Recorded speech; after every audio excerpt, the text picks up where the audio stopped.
भजी, कांदा भजी छान कुरकुरीत गरम. त्याला आपण कधी कधी खेकडा भजी पण म्हणतो. काही नाही, सोपं आहे. थोडंसं ज्वारीचं किंवा तांदळाचं पीठ मिक्स करायचं म्हणजे कुरकुरीत होते भजी. तिखट मिठाला मात्र छान चव असायला हवी. कांदा जरा जाडसर ठेवायचा आणि सुरुवातीलाच त्याच्यात मीठ टाकून थोडं मळून घ्यायचं. म्हणजे काय होतं, कांद्याला छान टेस्ट येते.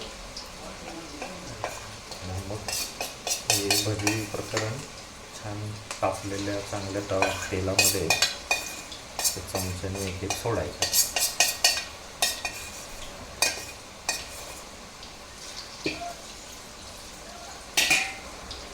अशा मस्त खमंग भजी खायला होतात.